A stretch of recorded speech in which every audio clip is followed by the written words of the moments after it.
8 and 39 have been extensively covered before. So we now move on to the last phase of Brahma's prayers, and then Brahma is taking his leave to leave Vrindavan. This verse is an amazing verse, very, very beautiful verse, very deep verse, a lot of aspects to consider. So I hope that we can suitably cover this verse today, but if we cannot, then at least we can continue tomorrow. So text 40. Shri Krishna Vrishnikula Pushkara Joshadayin Kshama Nirjara Dvija Pasudadi Vriddhi Karin Uddharma Sarvara Rakshati Rakshashadra Akalpam Arkam Ahram Bhagavan Namaste. Shri Krishna Vrishnikula Pushkara Joshadayin Kshama Nirjara Dvija Pasudadi Vriddhi Karin Uddharma Sarvara Hara Kshiti Rakshashadre Akalpam Arkam Arhan Bhagavan Namaste. So even if, of course, we will go through synonyms, the word to word, but without even that, if we just, recite this verse and meditate on each and every word, we will get immense benefit. We can be purified quite a lot. So let's go through synonym, translation, and the purport. The word to word. Shri Krishna, O Lord Krishna, Vrishni Kula of the Yadu dynasty, Pushkara to the lotus, Josh, pleasure, Dain, O you who bestow, Kshama of the earth, Nirjara, the demigods, Dvija, the Brahmanas, Pashu, and of the animals, Udadhi, of the great oceans, Vriddhi, the increase, Karin, O you who cause, Uddharma, of atheistic principles, Sarvara, of the darkness, Hara, O dispeller, Kshiti, upon the earth, Rakshasha, of the demons, Druk, the opponent, Akalpam, until the end of the universe, Arkam, as long as the sun shines, Arhan, O supreme worshipable deity, Bhagavan, O supreme personality of Godhead, Namaha, I offer my respectful obeisances te unto you. Translation and purport. My dear Shri Krishna, you bestow happiness upon the lotus-like Vrishni dynasty and expand the great oceans consisting of the earth, the demigods, the brahmanas, and the cows. You dispel the dense darkness of irreligion and oppose the demons who have appeared on this earth. O Supreme Personality of Godhead, as long as this universe exists and as long as the sun shines, I will offer my obeisances unto you. Such a nice prayer Brahmaji is offering, and in the purport also wonderful explanation is given, so please hear very carefully. According to Srila Sanatana Goswami, Lord Brahma is here engaged in the ecstasy of Nama Sankirtan, glorifying various holy names of Lord Krishna that indicate his variegated pastimes. Lord Krishna expertly suppressed the demoniac population of the earth, which became unbearable with the advent of demoniac politicians like Kamsa, Jarasandha, and Shishupal. Similarly, in modern society, there are many so-called God-fearing people who are actually attracted to demoniac existence. Such persons become enlivened with the setting of the sun and go out in the darkness to enjoy life in restaurants, nightclubs, discotheques, hotels, and so on, which are all simply meant for illicit sex, intoxication, gambling, and meat eating. Then there are those who openly defy God and his laws, declaring themselves atheists and demons. Both the covert and the overt enemies of the Lord constitute an unholy burden for the earth, and Lord Krishna descends to expertly remove this burden. Here, Lord Brahma indirectly states that Lord Krishna should remove Brahma's own subtle atheism. which had led him to try to exert illusory power over Lord Krishna. According to Srila Vishwanath Chakravarti Thakur, Lord Brahma, in his shame, felt himself to be like a Brahma Rakshasa from Satyaloka who had come to the earth to disturb Lord Krishna and his intimate friends and cows. Brahma is lamenting that although Lord Krishna is most exalted, the Lord of all lords, because he had appeared before Brahma in such a simple and innocent feature, decorated with a stick, a conch shell, ornaments, red clay, a peacock feather, and so on, and sporting with his cowherd boyfriends, Brahma dared to challenge him. Concerning Brahma's prayers, of which this verse is the conclusion, Srila Vishwanath Chakravarti Thakur states, "May these prayers of Brahma, which take away all doubts and broadcast all the definitive conclusions of devotional service, become the expert craftsmanship of the foundation of my consciousness." Srila Prabhupada ki jai, Grantraj Srimad Bhāgavatam ki jai. Such a beautiful verse. Brahmaji is praying, glorifying Krishna in so many wonderful ways. So first, let's start. So, my dear Shri Krishna, even just saying my dear Shri Krishna gives us so much benefit. That means we are making Krishna our dear and we are trying to endear ourselves to Krishna. Krishna says in the 4th chapter in Bhagavad Gita, Bhakto asime sakha cheti rahasya he tad uttamam, that one can understand this transcendental mystery when we become dear and a friend and a devotee of Lord Shri Krishna. You bestow happiness upon the lotus-like Vrishni dynasty and expand the great oceans consisting of the earth, the demigods, the brahmanas, and the cows. So here, Brahmaji is praying, and of course he prayed before, that please make me a speck of dust or a grass in the outskirts of Vrindavan. But Krishna didn't even acknowledge that. He just kept quiet. So now Brahma is, because of his embarrassment, because of his shame, is actually saying, okay, Krishna, I understand that even if you have not given me the permission for that, at least I beg to please give me a merciful glance. And he understands that Krishna's right eye is like sun. Sun, what does the sun do when sun comes up? The lotus, blooms. So Krishna's right eye is like the sun, and Brahmaji is saying that when you come up, you give happiness to the lotus-like Vrishni dynasty, to all your predecessors and all your followers. And then he says, Krishna's left eye, because he's asking for a merciful glance. So he understands that Krishna's right eye is like the sun and the left eye is like the moon. Because what does the moon do? When moon is in full bloom, the oceans go mad. And here Brahmaji is saying that with your left eye, you are expanding the great oceans consisting of the earth, the demigods, the brahmanas, and the cows. So these are the wonderful names of Krishna.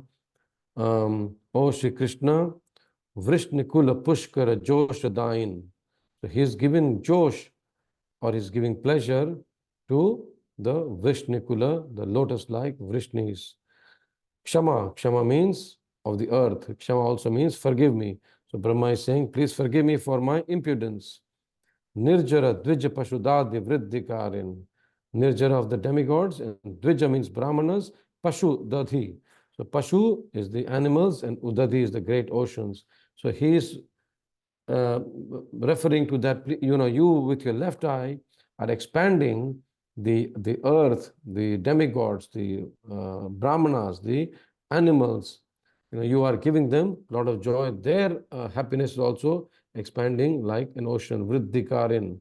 Vriddhikarin means Krishna expands their pleasure. The same way, what we every day, every morning we chant, Anandam Buddhi Vardhanam Pratipadam Purnamrata Swadanam. So when we chant our rounds in the morning, Hare Krishna, Krishna Krishna, Hare Hare, Hare Ram, Ram Ram, Hare Hare, Anandam Buddhi Vardhanam. So actually, when we are paying attention to our chanting and really praying to the Lord, that Krishna, please engage me, please accept me, and please engage me in your service, we get connected to the Lord, we worship the divine couple with our chanting, and then what happens is, as a result, Anandam Buddhi Vardhanam. Now, on one hand, if our minds are, getting diverted to every other place, then this Anandam Buddhi Vardhanam doesn't happen, doesn't take place. So we should understand, even being a selfish person, that hey, I want to really enjoy, I want to really be blissful, and my intelligence and bliss should increase. Anandam Buddhi Vardhanam. And for that, I should focus on the chanting of the holy names. Anandam Buddhi Vardhanam, Pratipadam Purnamrita Swadanam. At every step, in every name, Hare Krishna, Hare Krishna, Krishna Krishna, Hare Hare, Hare Ram, Hare Ram, Ram Ram, Hare Hare. At every step, in every name, I want to taste the nectar, Anandam Buddhi Vardhanam, Pratipadam Purnamrita Swadanam. I want to taste the complete nectar. Aswadanam means to taste the complete nectar coming out of the holy name. So Lord Brahma is actually doing the same thing. And at the same time, he is saying Uddharma of atheistic principles, Sarvara of darkness, O Hara. So he, Krishna, on one hand, is giving this bliss to his followers. On the other hand, he is taking away the atheistic principles of the demons of the place where darkness exists. And as in the purport it says, the darkness exists in this Kali Yuga in 4 places where people are just, even though they pretend to be God-fearing, but they are indulging in so-called means of enjoyment, illicit sex, intoxication, gambling, and meat eating. So we can see here that in the 10th canto, also these basic principles are getting repeated. We know the difference between material learning and spiritual learning, material knowledge and spiritual knowledge. Material knowledge or material learning is just like a linear progress. What you learn today, next day you learn something different, third day you learn something different, and you keep on learning more and more and more. It's just more and more and more information. But spiritual knowledge or spiritual learning is actually going around in a circle. It goes around in a circle and it just goes around, round, as Prabhupada says, boiling the milk, boiling the milk. So what happens? We hear of these truths again and again and again, and we practice our sadhana, then our devotion gets deeper and deeper and deeper. And then rather than remembering Krishna only when we are chanting or only sometimes, we will remember Krishna all the time.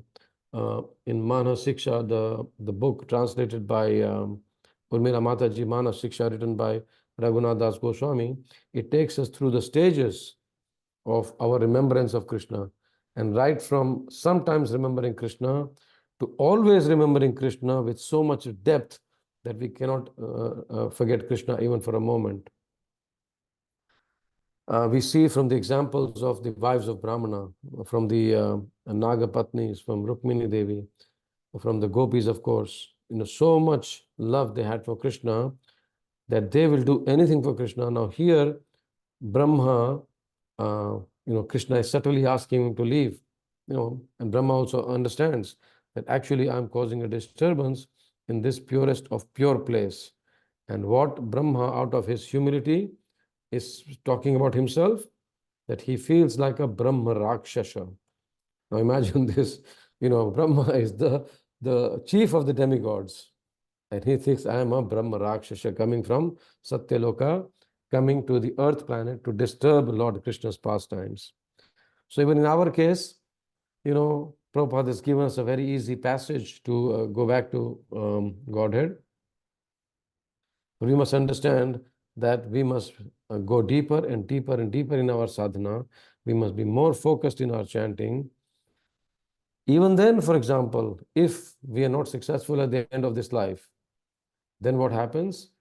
I think 10th or 11th canto, if I'm not mistaken, either 10th or 11th canto, somewhere it says that the devotees who are like almost pure, they get taken to another place where Krishna's eternal associates are there, and they actually train them up. And for a very short time, they're on that universe or that planet. And from there, they go back to Godhead, because once after the training is given, then you're purified, and then you go back to Krishna. So now Brahma is also speaking about himself, that you are actually, about Krishna, that you are dispelling or taking away the atheistic principles, the darkness of the earth. And then he's saying, I am praying, until the end of the universe, Akalpam, Arkam, as long as the sun shines, Arhan, O supremely worshipable deity, Bhagavan, O Supreme Personality of Godhead, I offer my respectful obeisances unto you. So Brahma, in this verse, is glorifying Krishna's form. His understanding that even though I am the supreme creator of the material universe, but Krishna is the most exalted, the Lord of Lords. And even though he has appeared as a simple, innocent cowherd boy, and Brahma in the purport is explained that Krishna is decorated with a stick. He holds a stick, yashti. Is yashti a stick? Yeah. A conch shell, shankha, ornaments, red clay, a peacock feather, and so on. In Bhakti Rasayan, Bhaktivinoda Thakur describes very beautifully how when Krishna is dancing with the peacocks, very beautiful ornaments he's wearing, the colors of his, the pitambar he's wearing, and he's wearing a purple belt, he's wearing a red and green, like a safa or a, what's the word called? A turban, yes, a turban. And then when he is in ecstasy, he just takes off his turban, he takes off his belt, and he starts, waving the turban and the belt. And it is like a rainbow and a lightning mixed together. Just imagine that, such a color, a feast of colors for the eyes. This way, if we can meditate on Krishna, we can see that, Krishna's body, I think yesterday, Jamadagni Prabhu described, or one of the verses it came, that Krishna's body is like the rain clouds, and um, his his uh, his hair are like dark rain clouds. The yellow pitambar which he's wearing, he's shining like a lightning. And then when he's dancing with his turban and all that, that's like a rainbow. So whatever we see on this earth planet is actually a perverted reflection of what's happening in the spiritual world. And Vishwanath Chakravarti very nicely, he ends this purport and the prayers of Brahma. May these prayers of Brahma, Brahma has offered a series of prayers which take away all doubts, because whatever doubts we have, whether Krishna is God or he's not God, whether I'm his servant or not servant, whatever doubts we have, prayers of Brahma may take away all our doubts and broadcast all the definitive conclusions of devotional service. So we know that Prabhupada translates bhakti as loving devotional service. So we also have, because we are the followers in Brahma Madhva Gaudiya Sampradaya. Brahma Madhva. Yes, Brahma Madhva Gaudiya Sampradaya. And we also if you want to be a part of that, we should also broadcast the all definitive inclusion of conclusions of devotional service. And Brahmaji says that once we meditate on these prayers of Brahma, we can become the expert craftsmen of the foundation of our consciousness. So may these prayers of Brahma, which take away all doubts and broadcast all the definitive conclusions of devotional service, become the expert craftsmanship of the foundation of my consciousness. So when we meditate on this verse today, just think, Krishna's beauty is described, Krishna's qualities are described, Krishna's gait is described. Brahma is praying to Krishna, but Krishna is just like acting like an innocent child. And he's thinking, you have got 4 heads, you are such an amazing devata, And I don't understand actually what you're saying. I'm just a simple, ordinary cowherd boy. And Brahma now is not going to get cheated. He's not going to get illusioned.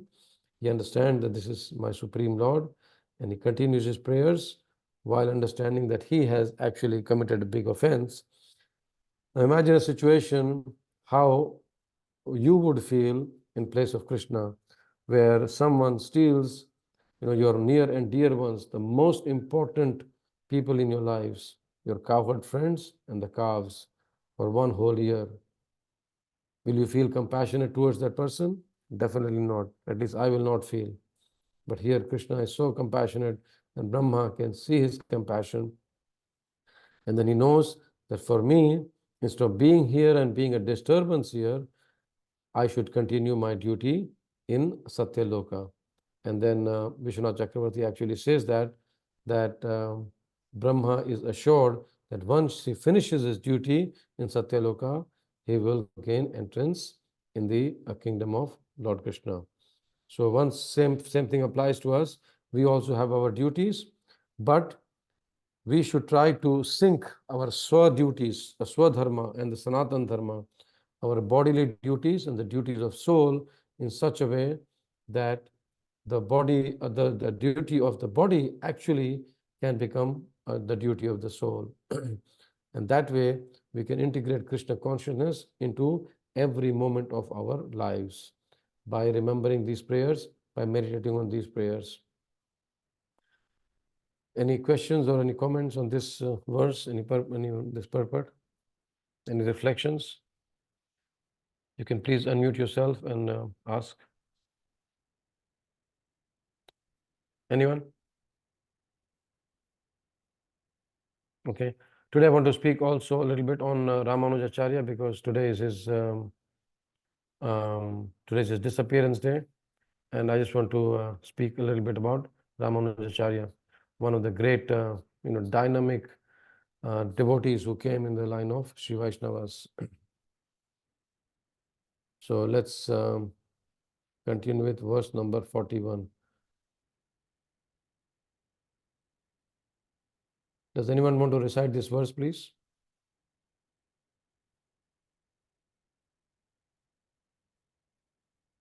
Please unmute yourself. Anyone? Yes, 41, Prabhuji. Yes, Mother. Shishuka uvacha ityabhrishtyam bhumana iti abhish. I don't know which meter. I forgot. First one. Yes, the normal Bhagavad Gita meter. Iti bhishtyam bhumanam triparikrambya padayo natva bhishtam jagaddata swadhama prataya patyata. Yes. Pratyapadyata. Patyata. Yes. You want to read the word to word, Mother? I can continue or someone can? Yes. Shri Shuka Uvacha, Shri Sukdev Goswami said, Iti, thus, Abhishyutya, offering praise, Bhumanam, Bhumanam, to the unlimited Supreme Lord, Triha, 3 times, Parikramya, circumambulating, Padyaho, at his feet, Natva, going down, Abhishtam, desire, Jagat, of the universe, Dhata, the creator, Swadhama, to his personal abode, Pratyapadyata, return. Thank you, Mother. Translation and purport.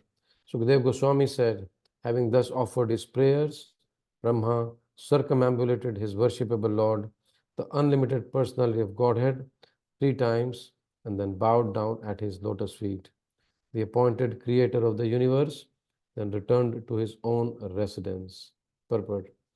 Although Lord Brahma had prayed to take birth as a blade of grass in Vrindavan, or even in the area surrounding Vrindavan, Lord Krishna, by his silent response to Brahma's prayers, indicated that Brahma should return to his own abode. First, Brahma had to complete his personal devotional service of universal creation. Then he could come to Vrindavan and get the mercy of the inhabitants there. In other words, a devotee should always be attentive to executing his personal devotional service properly. This is more important than trying to live in the Lord's abode. Prabhupada said that, don't artificially try and go and live in Vrindavan. This Vrindavan is only for two people, sannyasis and retired people. So if you are completely retired and if your body is not functioning, then you can go and stay in Vrindavan.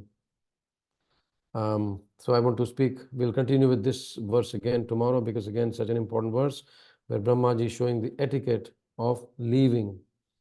We see Brahma is appearing in front of Krishna before the prayers, and after the prayers are sung, then he is leaving. He is circumambulating the Lord 3 times, bowing at his lotus feet. This is external, but internally, even though he doesn't want to leave Vrindavan, but this is bittersweet emotions, where with mixed emotions, he is leaving, understanding that I have to continue my duty of universal creation. I have to continue my devotional service. So similarly, in our case also, when we meet, we are happily doing our devotional service, but we get back individually also to our own, cities or countries or abodes, and then continue with our devotional service.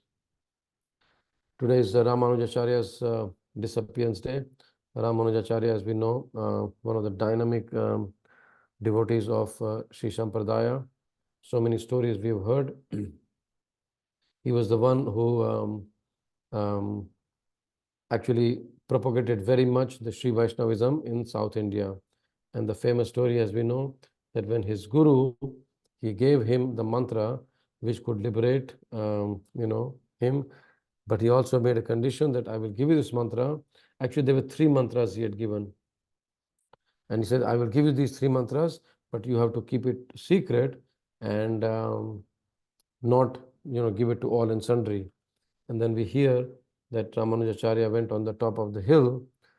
But what he actually did was not just, shouted out the mantras. He actually gave the secret meanings of the mantras. And again, not to all and sundry. He said, those who want to understand the meaning, please come to the temple. And then he gathered, and basically, before also that, he also had a lot of personal followers. Basically, he gave the purport of these mantras, the secret of these mantras, to not to all and sundry, but only to his dear disciples. And then when he went back to his spiritual master, and his spiritual master was not very happy, Ramanujacharya, very, very,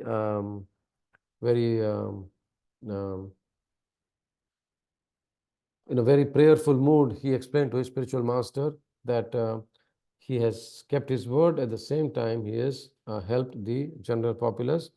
He has kept this word by not revealing these mantras, but he has given the purport of these mantras only to his followers, only to his disciples. So he kept the bargain at both ends. Of course, it's 7 o'clock.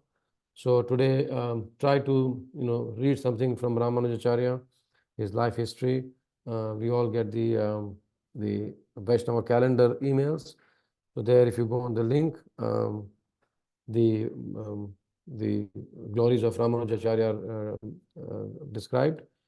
We should study that and meditate on that. Have a very wonderful Krishna conscious day, and we'll see you tomorrow morning at 6:30, Krishna willing. Any questions or reflections or realizations before we leave?